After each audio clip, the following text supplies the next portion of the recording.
A lot more people in here, huh? Dang. So, dang, I know you guys have a lot of questions. Man. So what's it like throwing a Tyreek Hill? It's fun. You catch glimpses of his speed. And, you know, you obviously have played against him, seen him play in other games, seen his highlights as well.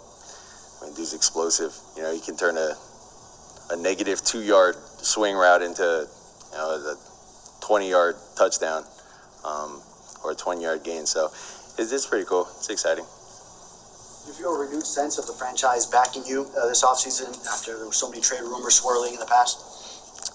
Well, I think it's, I don't know. I just feel like there's so much things that have happened, you know, a lot of changes, and a lot of good changes, I guess, you know, with the people that we've picked up, the guys that we've acquired as well. You know, just the locker room feels different, and we're all excited. You know, this is the first time I've seen, you know, a lot of, you know, guys show up to phase 1 of OTAs, and a lot of veterans are showing up to it.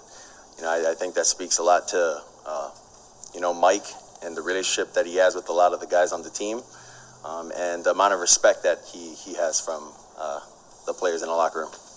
Tua, there's a school of thought that says that the Dolphins added quality receiver on the offensive line at running back, and now it puts more pressure on you. Not just pressure, we know you had pressure all along, but more pressure on you. How do you respond? Well, I think pressure is going to be there every time. You know, I don't feel more pressured that we have acquired all these guys, but it's more of an opportunity that I get, that we all get as a team, to show what we can do this year. What's been your primary focus in your training this offseason? Well, towards the scheme of this offense, I've been kind of switching up my footwork, been working on different footwork and drills as well. So that's really been it. Normal lift, you know, condition, get in shape. But other than that, the point of emphasis has really been my footwork. I know it's just the third week you started minicamp, but what do you like about this offense? And I believe that you did kind of operate a similar offense with Steve Sarkisian in Alabama, but what do you personally like about this offense? Well, we've only had 2 days of really, you know, kind of getting into the offense, so there's not much installed within the run action, play passes that we have. But, you know, it's very similar to what I've ran at Alabama, which in a sense makes it a little easier as far as verbiage and whatnot, but that's still a challenge, is kind of learning the verbiage, learning where everyone's going, you know, hearing, you know, Mike or hearing Frank or whoever it is, you know, in the headset, you know, trying to give the call and then recalling it to the offense. That's still something that got to continue to get better at. So what's your relationship with Mike been like over the past couple months? Well, I don't know if you've seen the videos of him at the luau.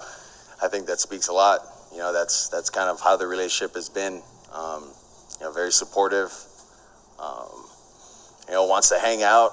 You know, I go up there to his office, tell him, you know, I got a couple of the guys coming over to hang out, and he feels bad, you know, that he didn't get an invite to come over and hang out. So, you know, it's been a really cool relationship. It's been different, but it's been super cool. What does that support mean to you from your coach? Well, I think support for any of us as players means a lot. We understand that, you know, the NFL, it's a tough, you know, industry. It's tough to play because you're playing against the best every Sunday. But to be able to have support of the head coach, the head guy, I mean, that should tell you a lot. How much work do you feel like you've put into becoming a better leader and having more of a leadership presence on this team? Yeah, I think the cool thing about being, on this team under Mike is Mike doesn't force you to be what you're not or what you don't want to be. If, this is how you lead, that's all he wants you to do is lead the way you lead. He doesn't want anyone to, poo that guy to the side, tell him how bad his route was and whatnot and, come back to the huddle. It's more like, hey, go talk to the guy, tell him what your thoughts are. He'll tell you what your thoughts are. You guys meet in the middle, and that's what that is. And so, for me, I'm not a guy to go, screaming at the defense if they bust the coverage and we're trying to get some work. I'm just one that after all of that, when our set is done, I'll go over and kind of talk to them like, hey, we really need you guys to help us on this because if you guys don't give us the looks, then we're not going to be able to execute that right in the game. So, for me, my leadership role on this team hasn't changed. Just be myself, and what more can you ask? In throwing this offseason after you've had to come back from multiple injuries in the past, do you feel a refreshed sense of being able to put a little extra on throws? Do you feel that? I don't feel any of that at all. I think the most important thing is timing with these guys. These guys are going to get there. You just lay it up to a spot for them and have them go get it. So that's what we've been working on throughout this voluntary veterans minicamp, and I think we've done a good job. We had a lot of fun today. Surprised by the coaching change? Was I surprised by the coaching change with when they hired Mike? Ryan and then hired Mike. Well, I mean, I would say I have no comment towards any of that. Just because I don't come up with those decisions. I don't make those decisions, so no comment. Tua, there was a lot said about you and Flo's relationship. What would you consider you and Flo's relationship? Big question. That's a big question, huh? Well, I'll tell you this. I'm very thankful that he drafted me to come here to play for the Miami Dolphins. That's what I'd say.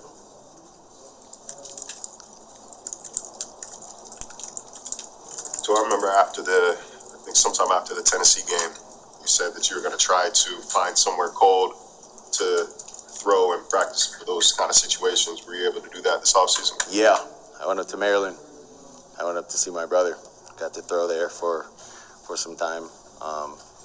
And it was actually snowing in Maryland when I went up there. So got to do that. Huh? Crab cakes. Oh, no, I didn't get no crab cakes. Yeah, I didn't get no crab cakes. What was the experience like for you throwing in the snow? I don't know how often you've ever had to. I don't know.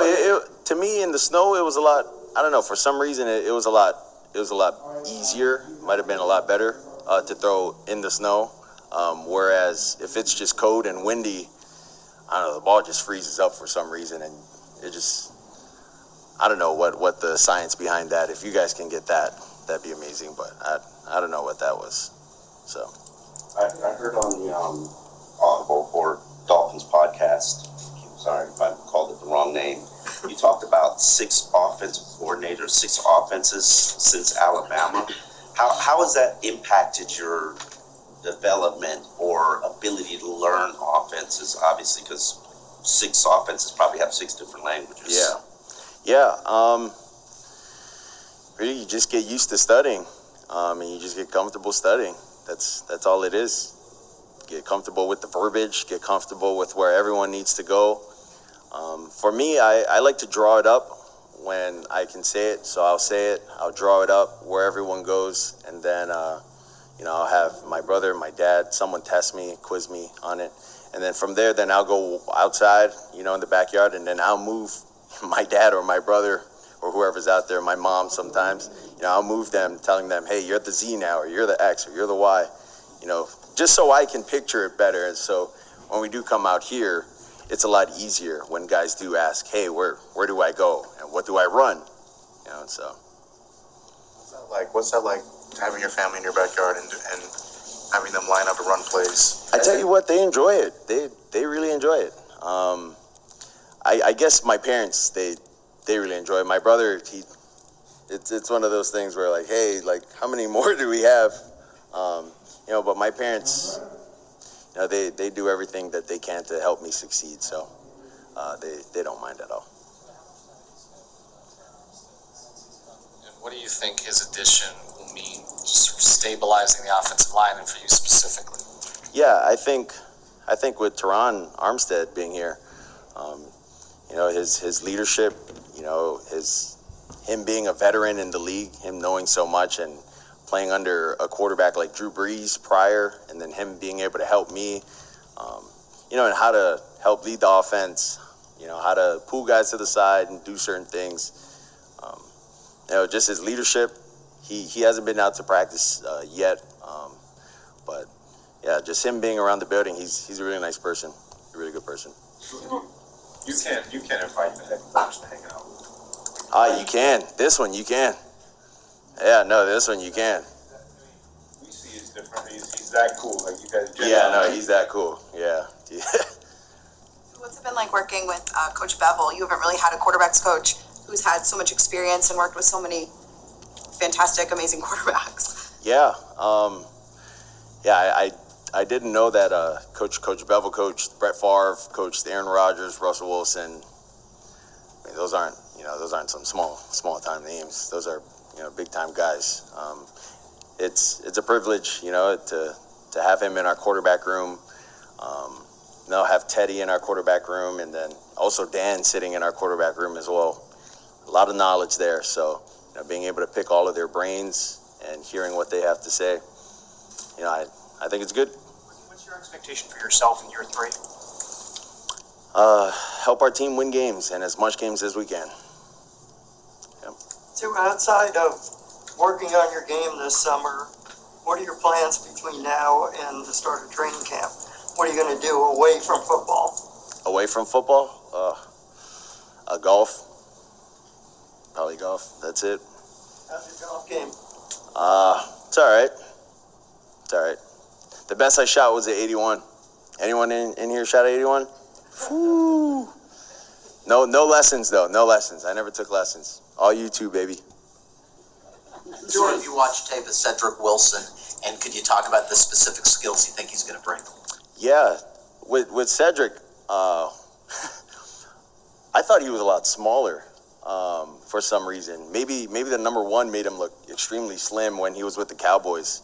But I thought he was a very shifty guy, a very small, shifty guy. But he's actually really, really big. He's tall, he's lanky, and he can move, which surprises me. Normally, tall guys, can't move as quick and aren't as shifty. But it's cool to see him out there running routes. He's done a good job thus far within our voluntary veteran minicamp. So excited. Tua, you mentioned Teddy. What have been your early impressions of him as a guy, and what kind of working relationship are you looking forward to having? Well, I'm looking forward to having a relationship the way I have with our quarterbacks coach and our head coach with Teddy. I would say that's the same relationship I had with Fitz and the same relationship I had with Jacoby last year. A bunch of good guys, and can learn a lot from Teddy. Teddy's been in the league for quite some time, and he doesn't talk much, but when you do decide to talk to Teddy, he'll open up a little and he'll share whatever you ask him. So, Have you watched every throw you made last year? Or if you haven't, do you plan to? And when you watch, or if you've already done it, you emerge with what thought as far as where specifically I need to be better? Yeah, I watched not every throw last year.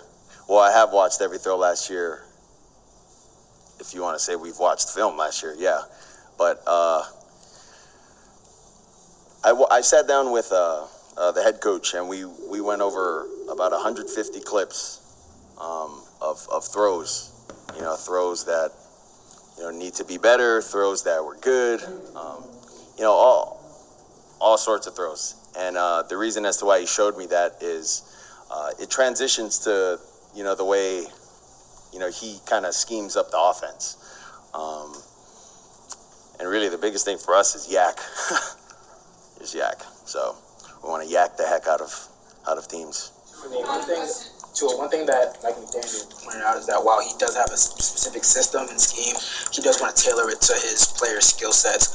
Just how much input have you had in kind of developing that playbook, and maybe what's that process kind of been like? You talked about, going through clips of you throwing and whatnot. What's that process been like? Yeah, for me, that process has just been me studying the formations and studying what they have as far as install with pass plays. It's really early on as to trying to fine-tune things right now within the playbook. But I'm sure when training camp hits, then that's when everyone will start to have their input within the play calls, the formations, how things should be called, why we don't want to call it this, why we should call it that, things like that. All the fun things, huh? Thank you, guys. Thank you. All right.